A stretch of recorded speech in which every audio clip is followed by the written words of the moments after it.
everybody, to another episode of the Bros and Cons podcast. Today we'll be talking about episode 6 of The Last of Us, streaming on HBO. Oh yeah, I can't wait. I think this was probably, I don't know, this might be my favorite episode now. Like it replaced episode 4.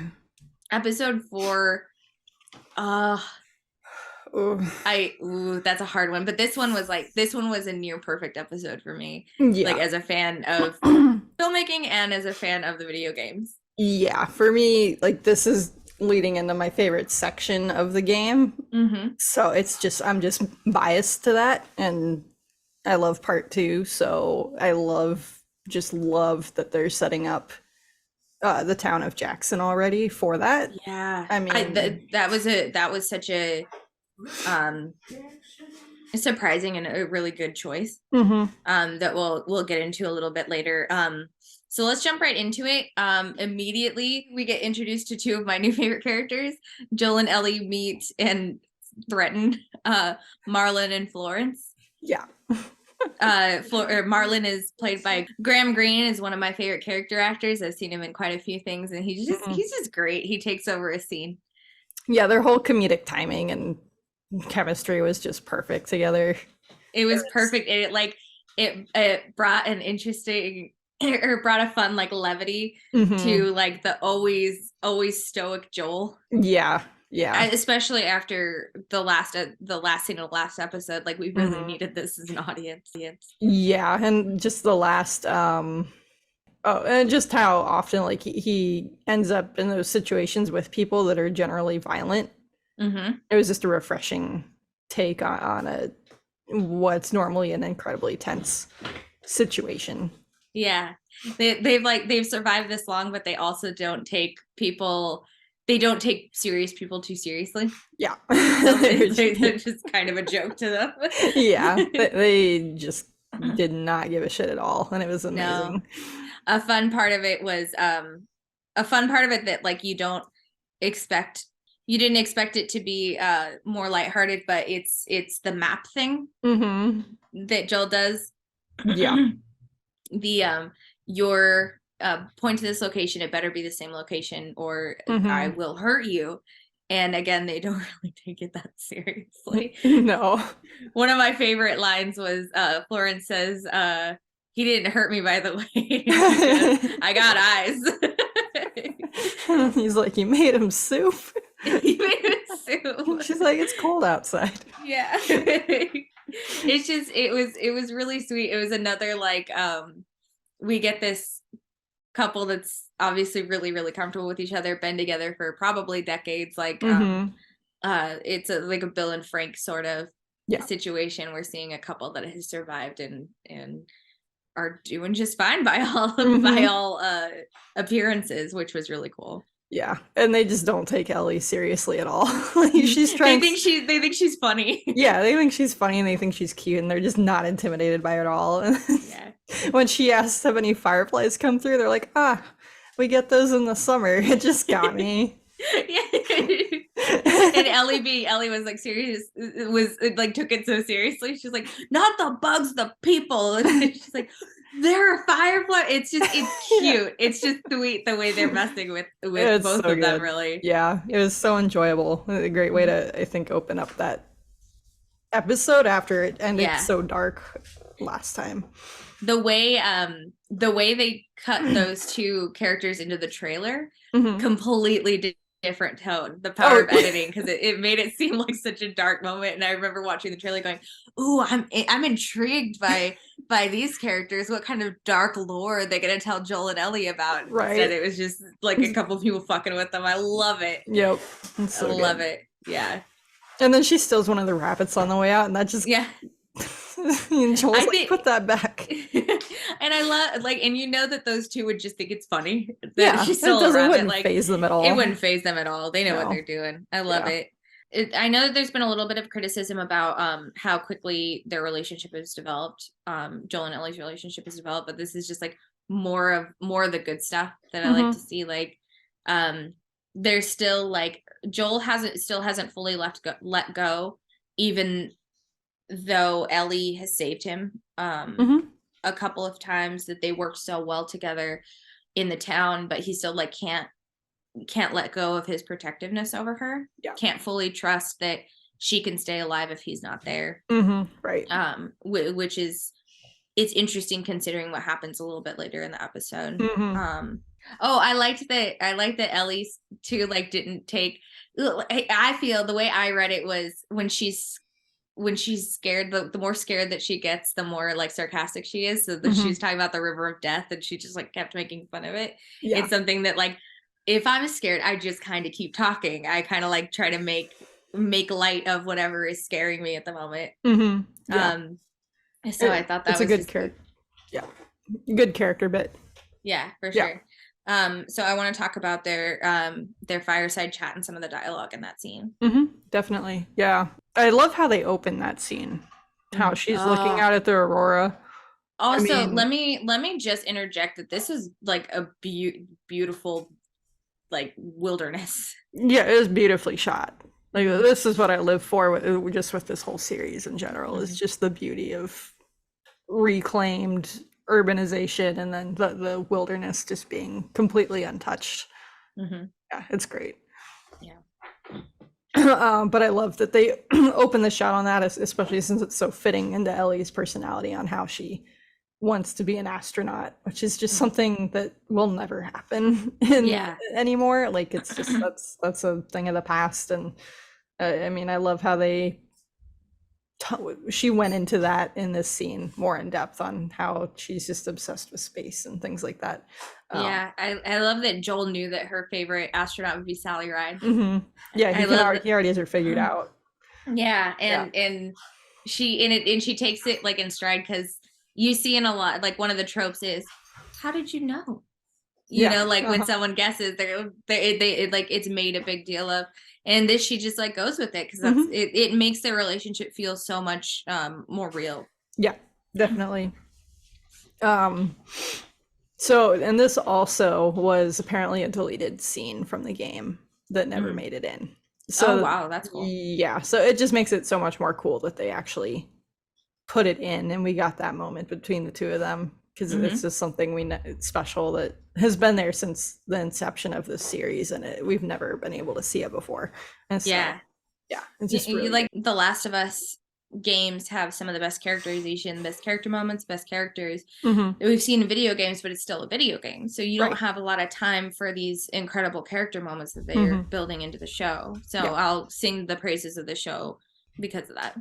The fireside scene is important too, because it's showing Ellie being vulnerable. We've seen her vulnerable before, like when she the biggest thing that I can think of is in the room before Tess and Joel leave, is she says, you've been out in the city a lot, like, not showing her vulnerability, but just trying to get answers to make herself feel a little bit better.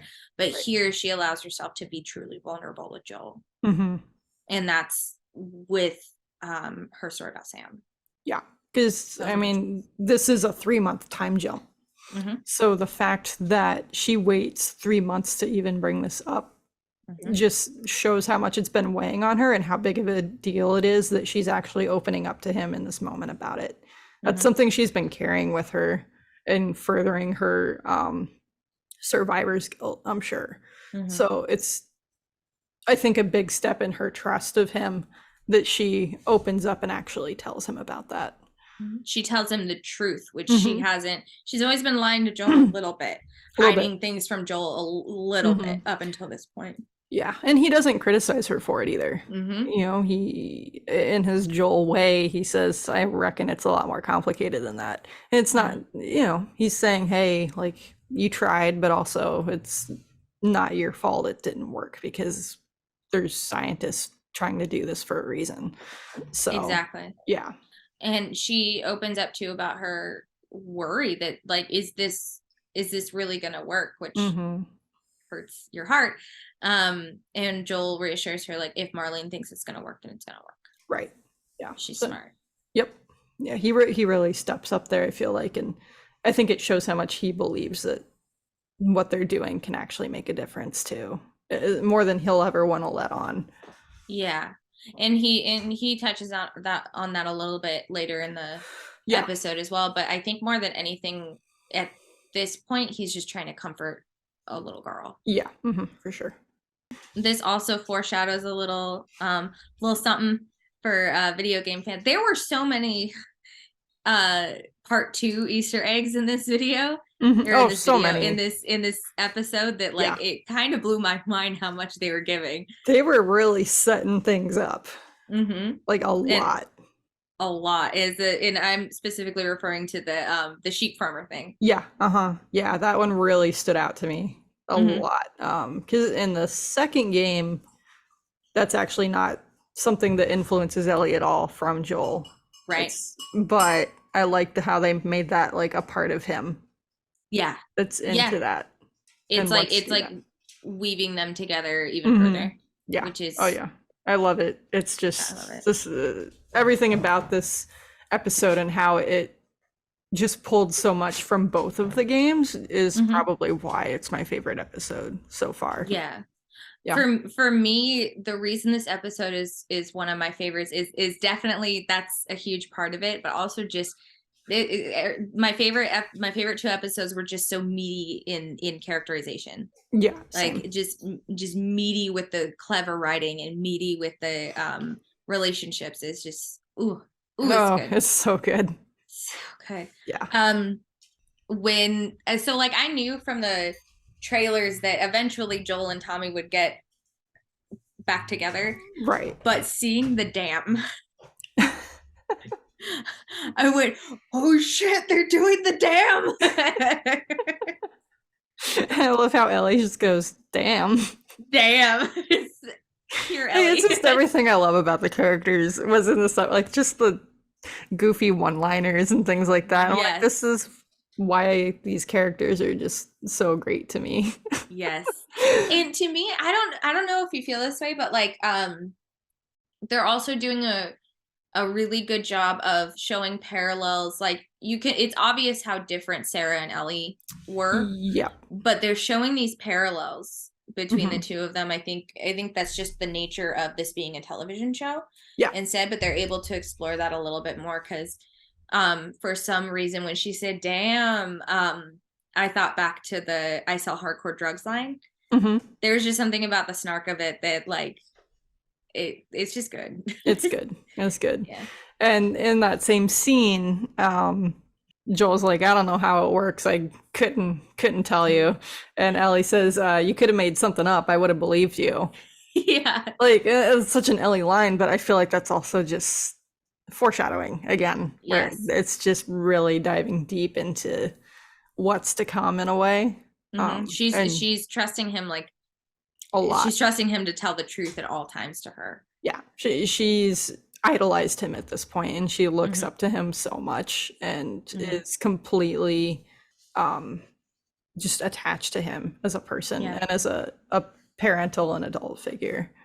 Yeah, she trusts him, and I don't think that Ellie is a girl who's been able to, by the nature of both what's happened to her and just the world around her, she's not able to trust easily. And she's trusting Joel.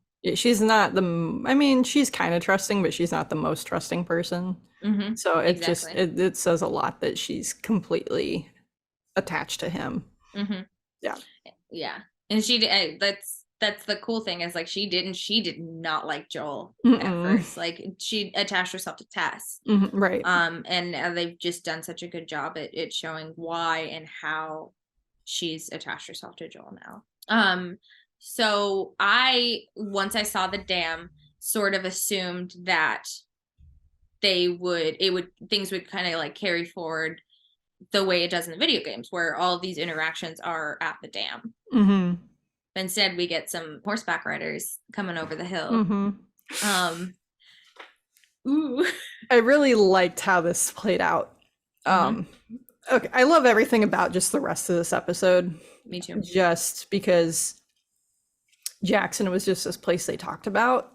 Meanwhile, they kept the entire game at the dam. Like they never showed anywhere else, which was almost a little disappointing to me. So I love that they set up the town with part 2. I love that they actually go in it. It just makes so much more sense from a TV show storytelling perspective that they would do that instead.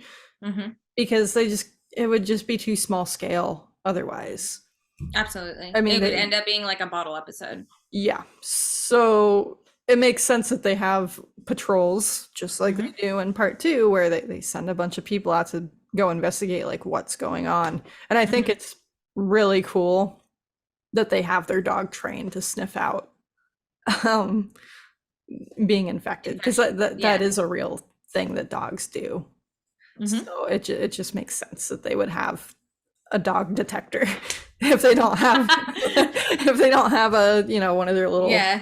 jabby Instead of machines. instead of cocaine, they got a dog. Or I'm sorry, I got distracted by the time thing. Let It's me okay. say that zinger again. Yeah. Instead of cocaine, it's cordyceps. Exactly. Well, there's dogs that sniff out COVID too, Mm-hmm. and other illnesses like cancer and things like that. So it's just not a stretch at Stop all. taking away from my zinger. Cocaine joke. Sorry. No, it's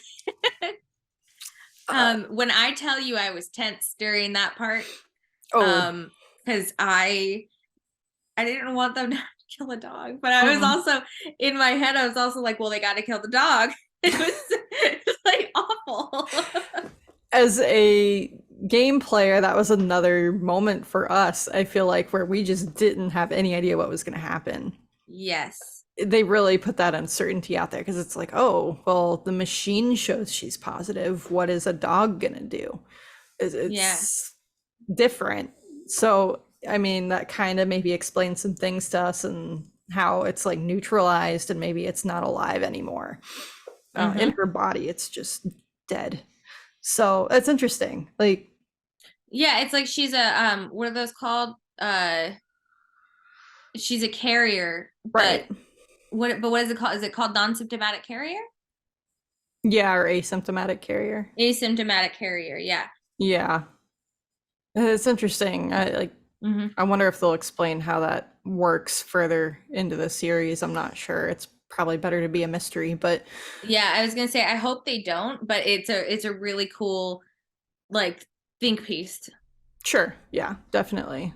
And Joel in that section, that's like his second kind of panic attack he's had at this point. Like, you really are Mm-hmm. seeing him just kind of at his limit, falling apart, where Yeah. he's too attached to her now, and he feels a lot of guilt about what happened back in Kansas City, about um, her essentially having to save his life. Yeah, I think Henry and Sam were a big catalyst, and it was hinted at in the game that like his attitude sort of did start to change once the Henry and Sam stuff was Mm-hmm. Yeah. happened in the game, but like this you actually get to explore it, that this was like this unlocked something in him. Yeah, for sure. Um and it's really sad to watch. It's really harrowing to watch him like clutch at his chest. Mm-hmm. Yeah. I loved that, going back to the dog for a second, because dog. Also part two of the games, like it's set up that like you're supposed to be afraid of dogs. Like you're supposed to fear Right. dogs, and you have to kill dogs. Yeah, And that's the other thing, is anyone that's played the second game knows how scary dealing with the dogs is in this world. yes. Yeah, it's like the same breed. It's just Mm-hmm. so it was so tense. And the fact that they focused on Joel for that whole shot until you hear her start giggling, it's just it's just so well done. So much tension. So much tension. Yeah. And then you see Maria step up, and she's like, there's something about this There's guy. something off of that, because Maria's smart. Yeah. And I gotta say, like, I love who they cast for Maria and the Me TV too. show. Her name is Rutino Wesley. I hope I said that right. Yeah. But she's been fantastic. I loved her in this entire episode. She just Yeah. she embodies Maria so well as a character. Yes. She's just really, really nailing that character for me. Yeah, I really liked her, because I watched back in the day. I watched quite a bit of True Blood. Okay. When it first came out, like I think like 3 seasons of True Blood or something when it first came out, and she's just great. So to see her was like a fun little like HBO surprise for me. Yeah.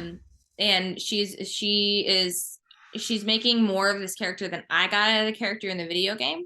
Yeah, she's got more. I feel like she's almost got a little more screen time. More screen time, and like somehow more agency. Yeah. Because it was the way that and this might just be my interpretation, but it was always my interpretation that like Tommy and Maria were the leaders, Mm-hmm. but this is very clearly established that Maria is the leader. Yeah. Well, I don't know. I always got the idea that it was her because when Joel and Ellie first meet Tommy and Maria at the dam in the game, Tommy says, "You better be nice to her because she actually runs things around here." There's that line. Yeah, so it was established, but that was just a line. You know what I mean? Yeah. But like, still, it kind of the way that it played out in the games, it always seemed like they were very kind of both. They were like equal. Yeah, they were like of equal importance in the society.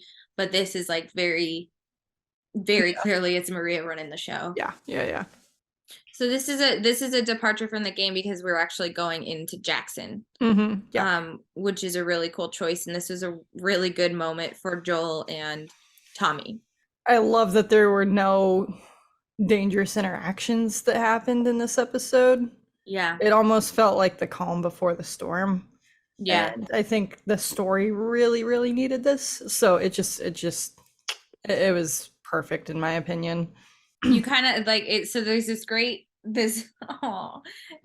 moment between Joel and Tommy where he says, what are you doing here? He's like rescuing you. I know. It's just really sweet. Yeah, it was great. I want to talk about that scene a little bit more because I think it's important to note Ellie's reaction to their reunion. Yes. She clearly is jealous and upset by it. Like, why is Joel, who I'm seeing as my father figure here, who won't hug me or comfort me or really doesn't say anything to me to make me feel better, why is he like physically so close with this other person? And you can tell like she wants that relationship. Yeah. Joel, who doesn't like anybody, likes this person, and that's really weird for her. It's just, I think it's a good, no, I mean, obviously it leads, it's like the first little buildup that kind of goes into that scene later on in the episode where it's just kind of like, this is the first bit of buildup where she's kind of ready to explode at him, I think. It's a good moment too to see the way that Joel actually feels towards Tommy versus what we get a little bit later in the episode as well. Yeah, because their relationship isn't that simple. It's really complex. No. Yeah. It's not all this happiness. Like, this is just them reunited. There's a lot more that's about to come out once they get comfortable again with each other. I think one of the most important scenes in this whole episode was also them eating for the first time in who knows how long. I mean, obviously they had that soup the day before, but I mean, this is like a meal, Yeah, a real meal. Yeah, and just everything that happens in this conversation at this dinner table, I think, is so integral to like these future relationships that we're gonna not necessarily see in this season, but the season coming up. Yes, and let me interject that that whatever they were eating, I don't know what they're eating. It looked like some diced potatoes. It was good. Yeah. This was interesting to see. First, that there was such a vast difference. It pointed out Ellie as an outsider to these folks. Like, she's very much built from the world outside of Jackson. So coming into Jackson, she's immediately an outsider. Yep. And I think they kind of hint that the town has been around for at least a few years. The powers they got 2 years ago, so maybe it could be up to 5 years old. Who knows? That's exactly what I was thinking. Like, maybe Maria and her group established it because she said that there was an already a gated community that they built off of. So in my mind, that she and like a smaller group established it about 5 years ago. That made sense to me. Yeah, and you can tell it's already thriving with kids. Like, some of these kids are probably born into this community at this point and don't know anything else. So it's already, there's just these generations that are clearly, assuming nothing really bad happens, will live here in peace. Or they're too young to remember any of the hardship that like maybe their parents faced when they were trying to get to Jackson, that kind of thing. Exactly. Yeah. There is an interesting moment when Ellie was eating, and Maria said most kids don't act like you or talk like you. And then Ellie sees somebody staring at her. Yep.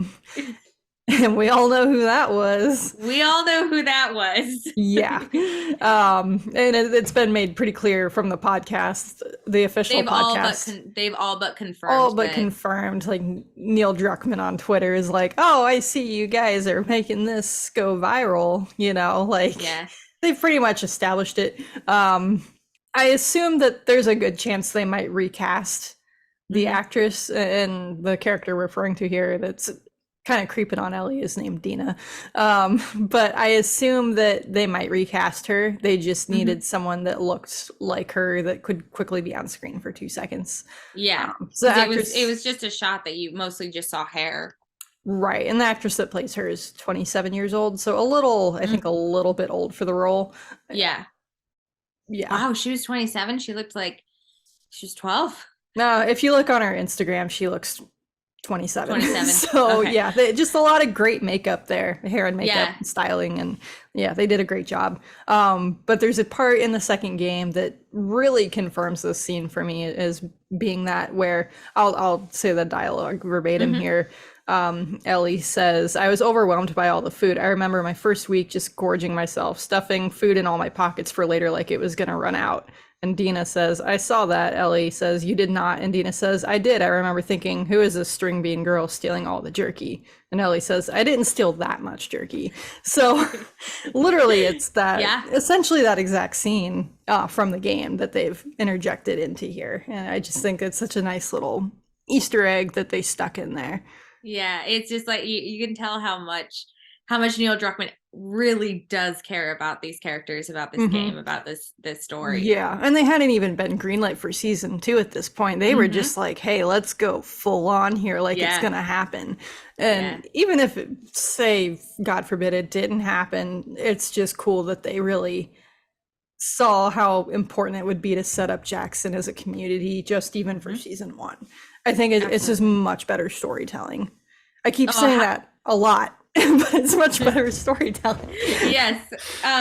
And we're going to keep saying it a lot until the season's over. How much did you love the string lights that they had up? It was like a shot. It was like a shot of the string lights that they came down. And I knew that you're going to be like, oh.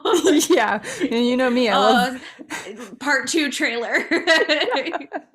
I love that trailer. And you know me, I love bokeh with lights. Oh yeah, buddy. So just something about that creamy tungsten in the background. Hit real good.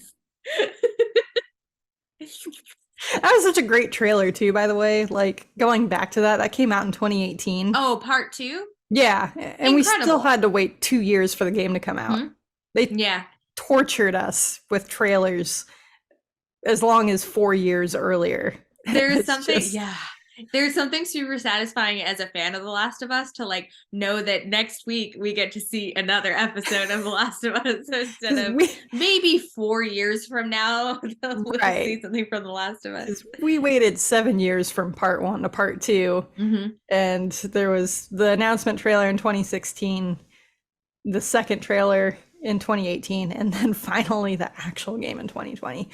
So it's a journey, and then it's just incredible that we got this show not even 3 years later. Yes. I mean, I feel like it kind of matches the Star Wars fandom in its earlier days where it was just like, you know, there were 3 movies and then there was nothing else for 20 years. So like that was it. You got what you got. Yeah. So yeah, no, it's been really refreshing to just get this content of world building now. It's great. So I have one question for you. Going back to the scene again, what is your take on Joel's reaction to seeing that Tommy is married to Maria? Because I think it differs a lot from the game version. There are a couple of things.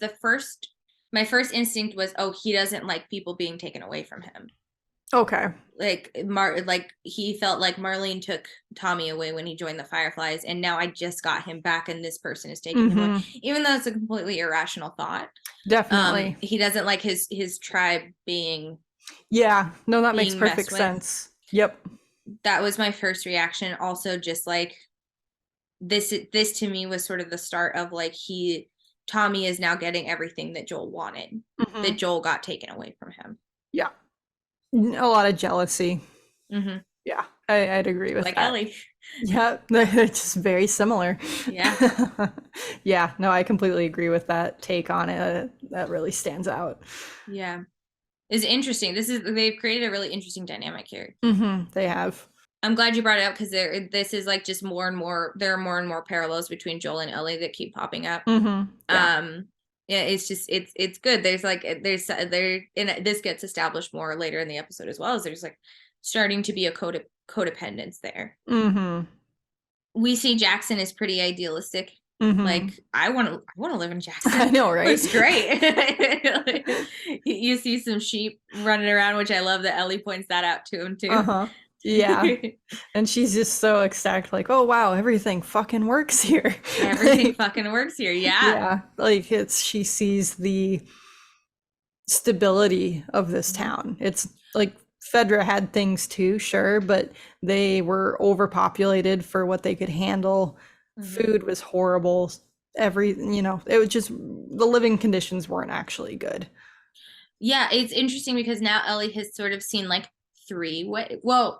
like 4 ways to live. Like she grew up in the QZ. Yep. She saw Kansas City.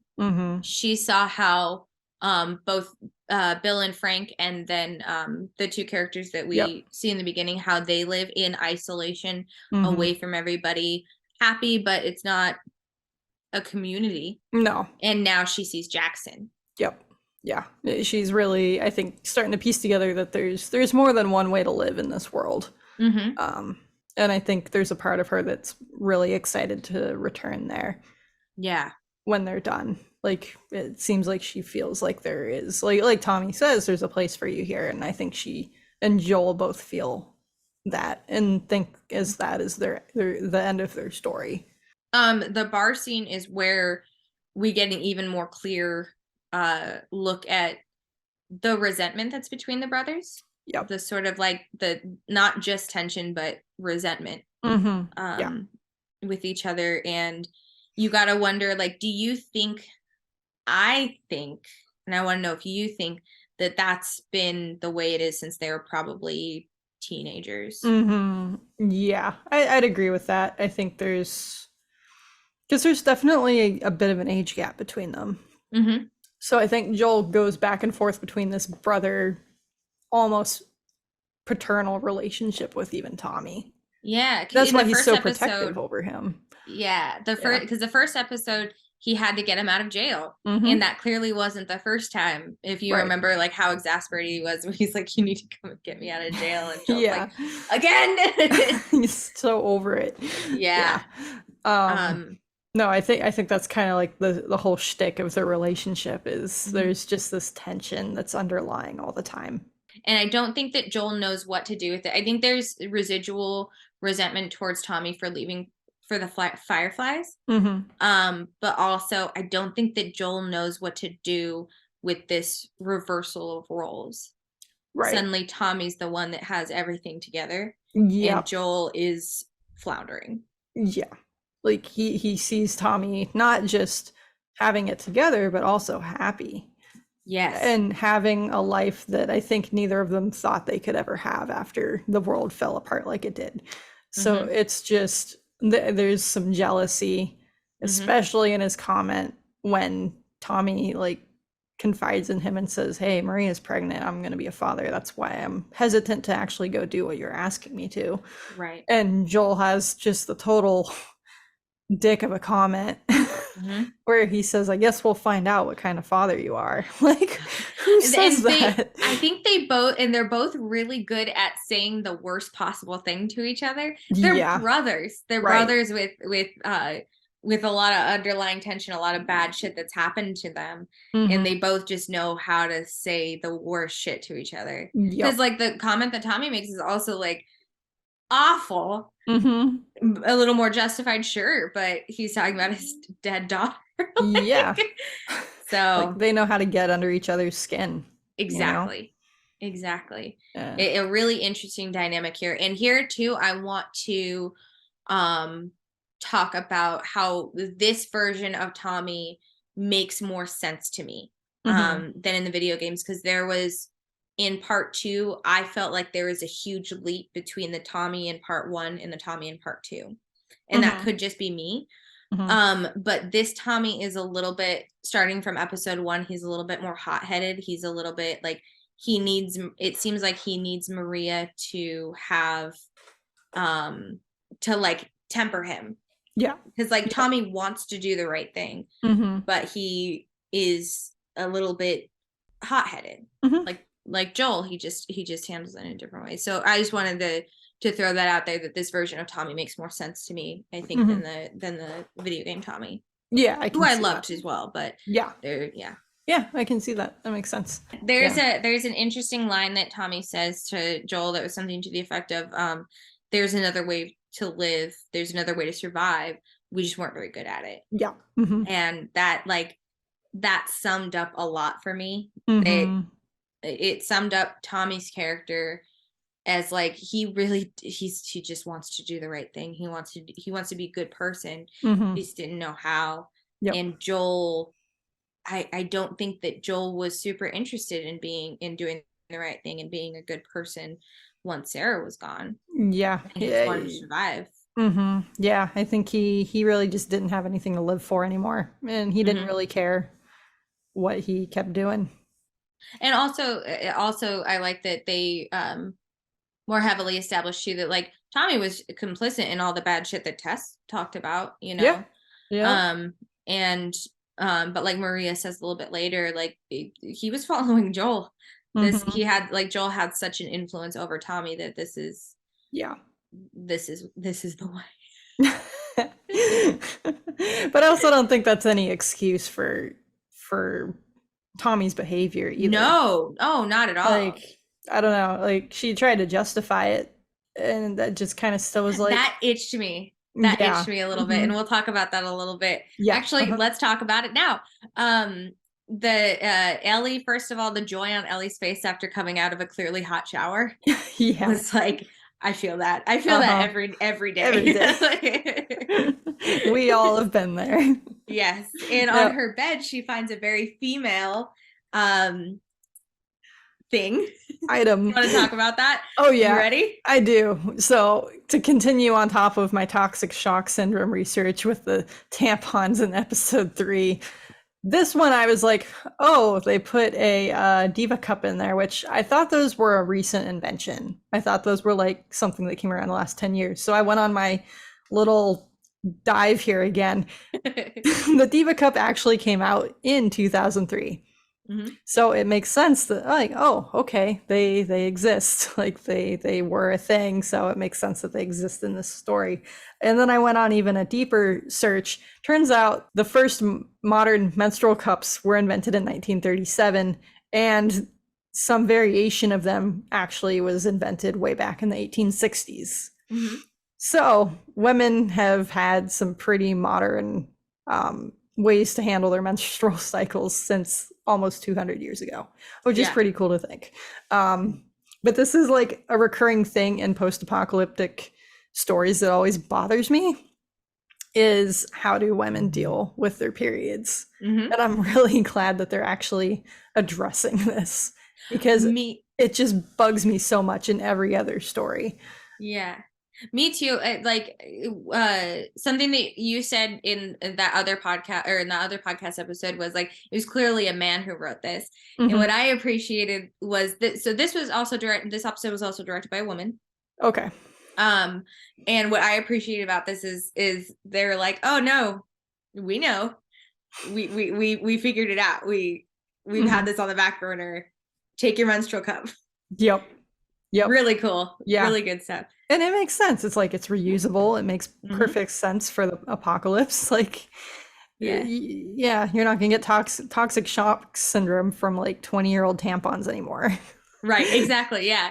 It's and it's also something that like, I probably, because you don't see it in movies mm-hmm. and TV. You don't see a menstrual cup in movies and TV. So like, it was something that I didn't even think of. Yeah, I didn't either. And it's just always such taboo to even like put mm-hmm. stuff like this in there for whatever reason. And I'm just glad that they're actually like acknowledging that this is something half the world actually deals with. And in this Yes. situation, this is a solution. Yes. So get them in case the world ends, is what we're saying. Yes. If you think cordyceps is taking over, go buy a Diva cup. Also, I just love, like, on a human level, it's like, it's nice that Ellie is introduced to someone in her life who thinks about this stuff. A woman, a mother figure, someone who was a mom. Right. Like she I think she kind of connects to all the female characters that she's around because she's never had that maternal presence in her life either. Yes. I mean, parental in general, clearly because of Joel too, but there's something different about that relationship for her, I think, when it's a woman. Yeah. You know, because she always seems to look up to Maria a lot, even absolutely throughout. They're interesting equals, and you see that in this you see that in their conversations when Ellie goes next door to see Maria. First off, I want to address really quick the memorial that for Kevin and for Sarah that Tommy put up on their mantelpiece. I don't remember, in the game, is Maria shown as is like she specifically a mom? No, they never acknowledged that in the game. That's what I thought. Yeah, and that's another big change, is there's no child on the way for Tommy and Maria in the game either. They're just a child-free couple throughout the series. So this is another big, I think, twist, and like puts the stakes higher in terms of everything that's probably going to happen in the rest of the series. Yes. Yeah. It like it's interesting too, because like you don't really want a pregnant chick in the apocalypse, you know what I mean? Like, so clearly Jackson is safe. You wouldn't I wouldn't wish a kid on anyone in the QZ. I wouldn't wish a kid on anyone in fucking Kansas City, but Jackson, it feels safe. Feels safe. Yeah, like clearly they're comfortable doing that. Yeah. So in the conversation with Maria and Ellie, what I really liked is that they're very much established as like equals. Yep. Which is cool. I think Ellie does recognize her as like a maternal figure, but when Ellie snaps at Maria, Maria takes it in stride and gives it right back to her, and vice versa. Yeah. And Maria acknowledges that she's just a kid that's been through a lot. Like, she takes no offense to anything that Ellie is saying, which I think is such an adult way to handle that entire situation. And very different from how Tess and Joel have both handled Ellie. Exactly. So yeah, like Ellie's trying so hard to get under her skin and she's just not having it. So I think that's good for Ellie to see in another person. Some people can fight back and handle whatever she's giving them. And I think Ellie likes that. Yeah, she definitely seems to. I want to go back and address too, like her, like that itched at me, Maria's justification, because Maria is so smart and Maria is so careful. It was interesting, her justification of Tommy's actions versus Joel, because she like clearly does not like Joel. No, but yeah, I think it's I thought it was interesting that she tried to justify Tommy's actions just because she's, you know, married to him and in love with him, but that doesn't make, he's still an adult in the situation. Like, it doesn't matter what influence Joel had over him. He's still a person that can do things on his own free will. So. And also, like, I understand that you don't like Joel and his actions before, but also you're putting a little bit of a damper on a brothers reunion. Yeah, that too. So one thing that I think that they're handling really well too here with Maria is, like, quite often there's like a trope in even some of the best television shows that the wife character is kind of whiny and kind of like, come back or don't do this, or, you know, getting in the way of things. But I think they're handling so well by giving her actual agency, like giving her, they're giving her a good voice and an interesting voice. And I'm really excited to see, even in the next season, what they do with Maria. Yeah, because she tells them, like, yeah, I used to be a district attorney or whatever, and then she says that I was elected democratically as a leader in this community. Yeah. And then when Tommy Tommy never says explicitly, like, oh, Maria wouldn't like if I took Ellie He says, I can't go anywhere because I'm going to be a father. Like, he takes responsibility for his feelings on why he doesn't want to go instead of making up some excuse of having a spouse. That's the other thing, is spouses can be excuses for, like, that's another trope, that the spouse is the excuse for not doing something that they want to do. Right. And you brought up something that I also wanted to bring up, was that she's part of the council, which is cool, that they're this established, and interesting to make a lawyer or a DA sort of the leader of this group. Like, oh, that makes sense all of a sudden. Right. Yeah. That she'd believe in a system. Yeah, like politically and experience wise, it makes perfect sense that she'd be able to lead a community in the way that she is. Because it's still a town, it's still a city, and it functions very much the same way that the world does today. So it just makes logical sense. And the last point that I wanted to ask you, what did you think of there's a weird moment that the communist what there was like a weird moment where Tommy really didn't want to say the word communist. I think it was him just having the realization right there on the spot. And it was hilarious. Yeah. Okay, that makes sense. That makes more sense to me, because I was like, why is this such a problem? Because she literally says, he's like, no, Joel says something along the lines of, oh, like communism. And Tommy says, no, we're not. And then Maria says, yeah, we're literally a commune, so we're communists. And he like kind of like does like he stopped in his tracks. Like, you can just like imagine the camera zooming in on his face, like Parks and Rec style or The Office style. Like, oh, but it was just hilarious. It's like a Texan veteran's worst nightmare, is they are part of a communist town post-apocalypse. That makes sense. And that's kind of what I thought too, but I was like, what is happening here? I know. But yeah, and then I remembered that he is a Texas war vet. Yeah. Poor guy couldn't handle it. It's so funny now. One of the lines that I remember really well in the video game was the kids will be watching movies tonight when they got the dam working. And I'm glad that they actually put every like and the fact that Maria put so much importance on, you're going to the movies. You're gonna act like a real kid. We're going to the movies. Yeah, just like such a civilized thing for them to do. And for the first time in this entire series, you're really seeing a larger group of people like laugh and have a good time and do something together. And it's just like this thing that you think is from the past, and they've still maintained this sense of normalcy among all of this. But the entire time, Ellie's just looking for Joel. She keeps looking around to see where Joel is. She's distracted. She can't focus on it. She can't enjoy the moment at all, because she still is like so attached to him, and she needs him near her. She's also not used to normalcy. Like, she's not used to this life at all. I doubt that the QZ had movies set up for the community. You know what I mean? Highly doubt it. Yeah, this is such a foreign thing to her that she can't even feel comfortable in it. And her comfort blanket is Joel. That leads into the next scene where she sees Tommy leaving.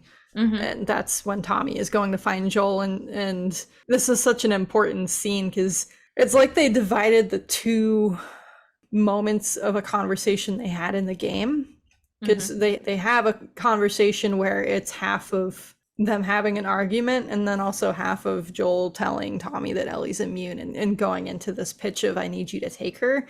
But instead they split those two emotions up into two separate conversations. And I like how they did that, because it gives more room to create depth of what Joel as a person is actually going through. And I just like how they went into that, where Tommy finds him, and now he finds him at like his lowest point in all of this. It's like Joel is finally in a safe area, and it's like he's able to finally let his guard down. Well, I think too, this is all because he had just hit a breaking point. He's hit a few, but his final breaking point, the point where he's finally able to admit to himself and to Tommy, is when he has another bit of a panic attack and daydreams that he sees Sarah. Right. Yep. It's obviously not Sarah, it's another Mm-hmm. young woman, but he thinks he sees Sarah, and I think that was his breaking point. It was. Yeah, absolutely. But also there's something about being in a safe environment that allows you to like completely, I think, let your guard down and let those emotions out. And I think that's because he's not at the movies with everybody else. He's like off on his own, and it's like he's finally able to let his guard down and finally tell Tommy what's really going on and what's really bothering him.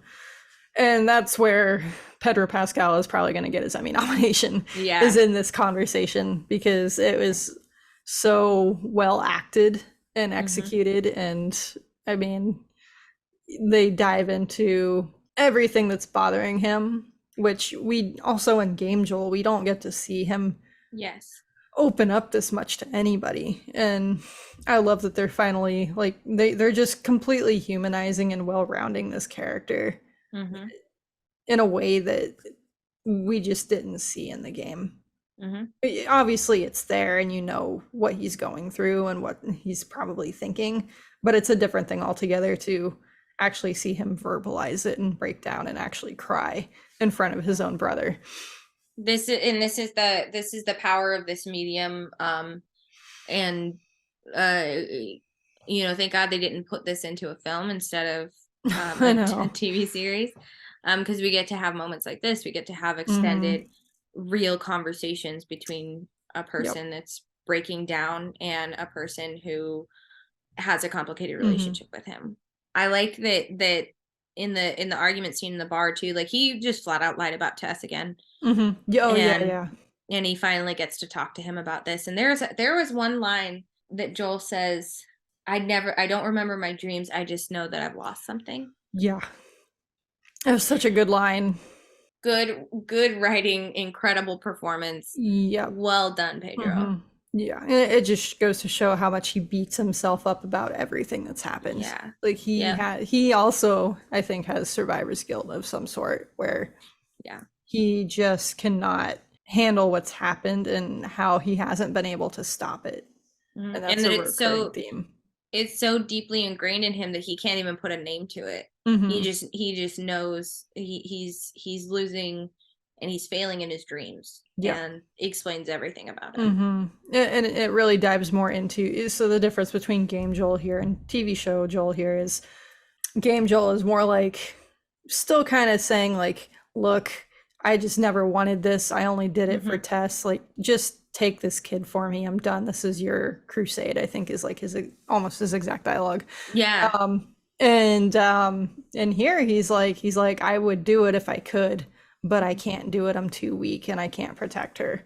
So it's already more of him saying, I care about her, and for her own safety, I need you to do this instead for me. Right. And I think, and it's also so much, almost equally as much as he's so scared that he can't protect her, he's protecting himself by doing this. He can't handle losing someone else. No. It's simultaneously like for Ellie's own good and selfishly just for his own sanity. Exactly. I mean, really, it kind of is the right decision. Yes. Logically, it's absolutely the right decision. Yeah. Like in the game, I don't think it necessarily was the right decision. I think in the game, it really did make more sense for Joel to take Ellie, not Tommy. Yes. But they've been establishing throughout the last few episodes that he can't hear out of one ear. He falls asleep. His knees are achy, and now he's getting panic attacks. Like, like he's just not fit to do this. Yeah, he emotionally or physically. Right. Yeah. And that goes into Tommy saying, yeah, I'll do it. I'll take her at dawn. And I think Tommy I think he believes Joel and that he really might not come back from this trip. And I think just for the sanity of his own brother and the safety of his own brother, he volunteers because he knows he can do it. Yeah. He knows he'll get her there. So what we find out in the next scene is that Ellie has heard, if not all, most of this conversation. Yeah. And I love that they didn't show that. I think Me too. It's obvious with enough. Joel and Tommy. Yeah, it's obvious enough that she overheard it because you see her walking around like leaving the movie theater and looking for them. Mm-hmm. And then it's clear by how she's acting that she overheard it. Mm-hmm. So it's just enough. Yeah. We didn't need that extra. We don't need anything else. Yeah. This is probably one of the most iconic scenes in the game. Yes. And I knew as soon as she stepped out of the shower earlier that it was going to take place in this room because it's designed almost exactly like it is in the game, especially where she's sitting by the window, because that's where she's at. So as soon as I saw that, I'm like, oh, they're never leaving Jackson in this episode. I like that. Right. I was so on board with that. Like, there's no big dramatic scene where she runs away like she does in the game or anything like that. Like, I don't know, it just worked. It all worked for me. And again, this is another scene that's just word for word. Even the blocking is identical with the actors. Almost. With the exception of one line. Go ahead and Oh, the one exception is in the game he says you're treading on mighty thin ice here. That's right. Yes. Yeah. That's the one difference there. And this, I think this works better for this medium. I do too. Yeah, I do too. It's such a hard scene to replicate because even the original actress Ashley Johnson struggled with this scene and getting the emotion right. And there's a part she improv'd, which is where she pushes Joel. That was never scripted in the game, and she's the person that improv'd that. And I think it works perfectly with the emotion of the scene. Like you really do need that. And so of course they replicated it because it's just, I think the blocking of the scene itself is also iconic. And just how the whole scene unravels. So to me, like, she nailed it again. Yeah. I wasn't sure how well she would do it. Her cadence was even identical, almost. Like, but she still put her own put her own spin on it. So it's still our TV show Ellie.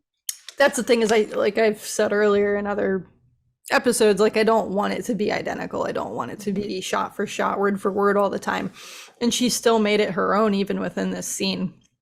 Even as I think this might be the most identical scene so far to the game, but it's still very much TV show Joel and Ellie, and they've made it their own. It's grounded in their characters and grounded in this universe that the TV show had built. Yeah. It just makes sense. And I think even in the show, this scene almost makes more sense at this point. Yeah. I felt it more. It's so powerful in the game. It's such an emotional scene, but with everything that they've gone through and led up to, and how their relationship is kind of like, they've just shown how attached she's getting to him. It just clicked so much better here, I think, in the TV show. And it also put a different spin emotionally for Joel, because he's wrung out. He just spilled his guts to Tommy. Yep. I think that he went in her room just to check on her, because that's his impulse at this point. Like, his go-to is check on Ellie. Yeah. And so he's wrung out. He's tired emotionally, and so it like, to use your verbiage, it just clicked. Yeah. And his line, that don't say another word, it felt right. Very right. There's one, if I have any criticisms of this episode, which there aren't many, but there is one. I'm not a big fan of crossfades anyway, but I don't think that the next scene was particularly needed. Where Joel is sitting on the bed and there's like flashes of Sarah. I don't think it was needed. They might have just needed it for time. But one criticism of this episode is that. Yeah, it definitely felt a little bit out of place. But because we had already had this conversation, we know why he's, right. That I just wanted to bring that up. Yeah, it is what it is, One thing I want to really quick say before we get to the next scene is they also introduced Shimmer, the horse. Oh, yeah. Yeah. Moving into the morning, it just kind of cuts to Ellie just sitting there waiting.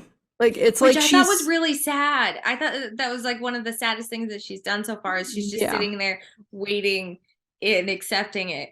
Yeah, like she's making no effort to go out to leave. Mm-hmm. Like she's like, Mm-hmm. they can come and get me, which is Yeah. just, you can tell how done she is now with this Yeah. entire situation. She has no excitement for it. Yeah. Um, so I think it's interesting that Joel um, is already at the stables, like planning to leave after they do, but they Mm-hmm. haven't even left yet. Yeah. I um, know. So um, Joel was planning on leaving his own. I love the line that was 30 minutes ago. So yeah, yep. And then he says, "You deserve a choice," yeah. which is just such important foreshadowing yet again Mm-hmm. to where things are going. So, But and also she just he's also putting the onus on Ellie. He's like he already knows what he's going to do. yeah, I just love the way she just throws the bag at him. Like, Doesn't even let him finish. nope, just like it's not even. She doesn't even have to think about it.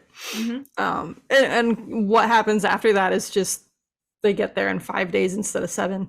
And I love Mm-hmm. that the whole thing is kind of just a montage of their conversations on the horse, Mm-hmm. which is again such an important piece of gameplay. Mm-hmm. That entire sequence just worked for me. It wasn't like eating up time or anything like that. Oh, I loved it. It's building their relationship and showing how they're bonding. And also showing it's showing Joel a lot more free with yeah, his the way that he talks to her, yep, the way that he's reacting to her. He's like once he had that conversation with Tommy, once he mm-hmm, made the decision to take her anyway, mm-hmm, he's let go. Now yeah, he's a little bit more free, and yeah, I love it. This is such a change from his like stilted, even when they were getting closer, like he was still so stilted, yeah. and Well, he now he's was. acting a little bit more like a dad.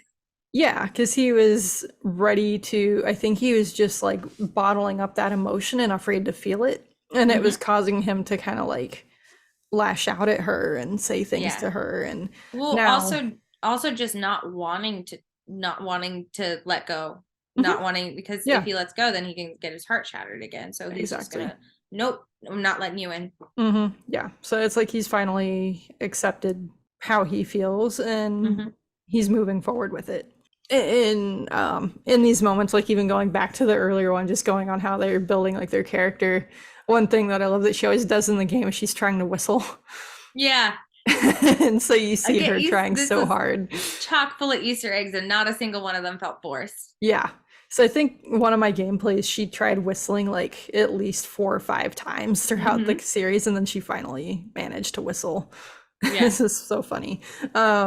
And so they finally get to the college, and that's where Joel says to her, I actually want to be a singer. Mm-hmm. And that's anyone that's played the game knows how important that piece is. So again, just there's building so much up here Mm-hmm. with their characters, and I love it. And Yeah, then me also too. where they're before we get to that too, where he teaches her to shoot. Mm-hmm. Because there is a scene earlier in the series where they kind of do that a little bit, but they didn't do it here. Oh, where he No. shows her how to hold a gun. Yeah. So this is kind of like that, and it's just Mm-hmm. again another great little character moment that Yeah. I And up love. until this point, he was so reluctant to ever hand her a gun or ever Yeah, like he never was going to show her how to shoot. And now he's like, he really has let it go. yeah, The college stuff was like, it looked identical to the game. it did. Like they even put the big building in the back Mm-hmm. that looks kind of like a mirror, like Tommy Mm-hmm. said. Like that's not the building they went to. But it's cool that it was kind of back there. Like I don't even know how they found a college that looked like this. I know. Yeah. Unless they modeled the game after this college, maybe. Oh, yeah. That could be what happened. I don't know. But just Yeah. really cool that it looked remotely like it. Mm-hmm. They put in again another Easter egg that didn't feel forced was hearing something rustling in one of the classrooms, and it's a monkey. Yeah. Yeah. Like that was I think a big part of that the game where the monkeys just running everywhere. And I'm Mm-hmm. almost surprised they put that in there, but like it makes sense that they did Mm-hmm. story-wise because they were being experimented on by the Fireflies. Yeah. Pretty cool that they kept that in.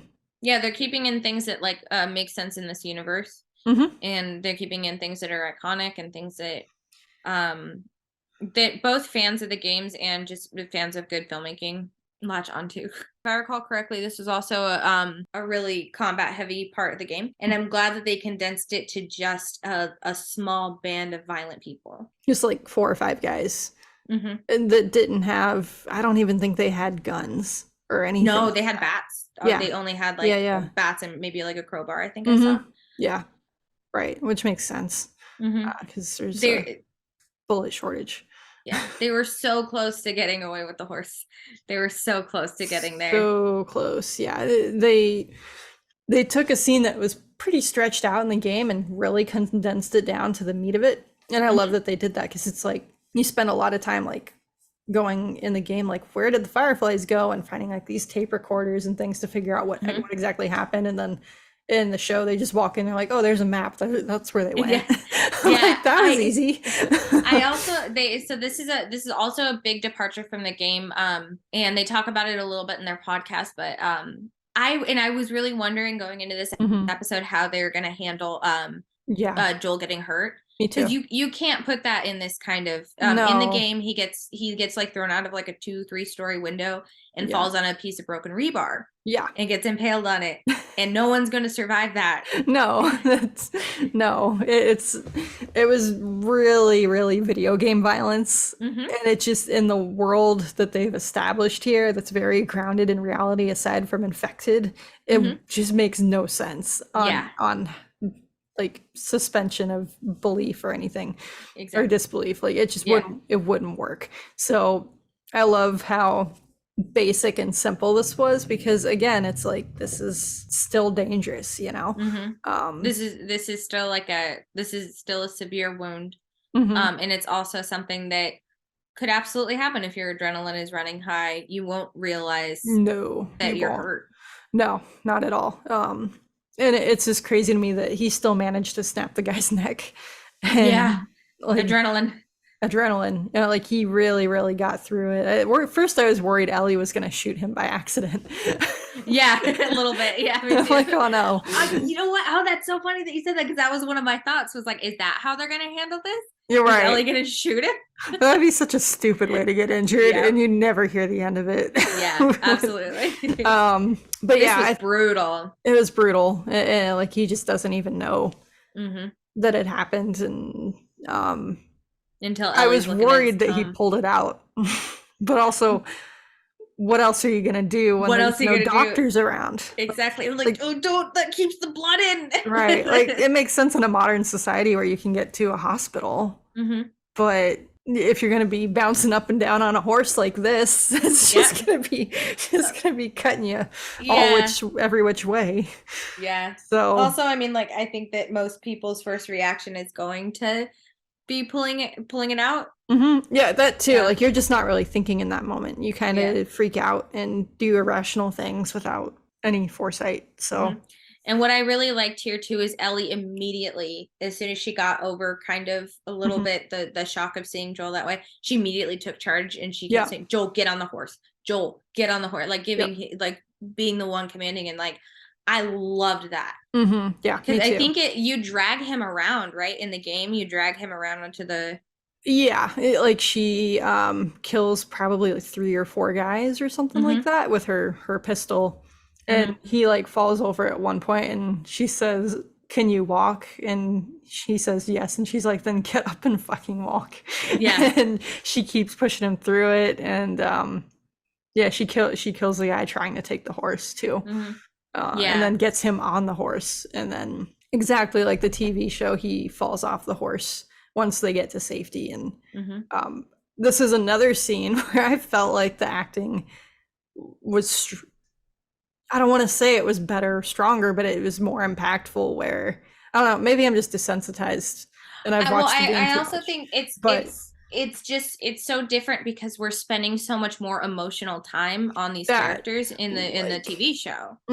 Like, in the game, I feel like it's such a quick little sequence where he falls off the horse, and she kind of just says a few lines, but and it's so quick. You have to transition to winter. You got to get to winter in right, and it's so quick. But here, they really linger on a shot of her face trying to figure out what to do, and like the way she touches his face as she's trying to get him to wake up. It's like, oh, it hits just so emotionally.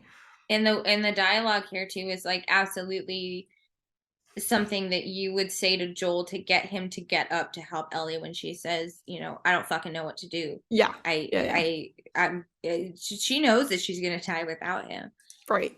You know, knows that she's gonna die without him. So it was really well done. Yeah. It's gonna lead into the next episode perfectly. And next episode from the preview, we're gonna get essentially Left Behind. The DLC that came out almost, I think, like 6 or 7 months after the game came out. So this was extra content that they tacked on as a extra story. Are we prepared for this? No. I'm very worried about how they're going to show some things in here that they probably didn't show in the game version, and I'm not ready. I'm very worried about a very specific scene, and I'm worried we're gonna see more than I want to see. I'm not ready. It's gonna be interesting. I'm really, really excited. I think that this next episode is gonna be hard to watch. Well, the next 2 episodes particularly. Next 2 episodes in particular are gonna be really hard to watch. So this is my absolute favorite part of the game is DLC and the winter section of the game. Which is confusing because they kind of just turn this whole section of the game into winter, or the show into winter. But that makes sense. And this is it makes sense. And this is coming up. Like these next 2 episodes are the ones by far you've been waiting for. I've been waiting. This is the meat of the story, I think. So I don't know if it's, to me, I don't know if it's the meat of the story, but it's like it's sort of. It's such a pivotal. It's the climax. It's a climax. It's such a pivotal point, I think, in the characters of Joel and Ellie. It really is. Thank you guys so much for tuning in. We'll see you next time. Vic, do you want to give an update? Oh yeah, so we will be back in 2 weeks. We're going to be combining these next 2 episodes that are coming out into 1 episode. So stay tuned. Thanks, guys.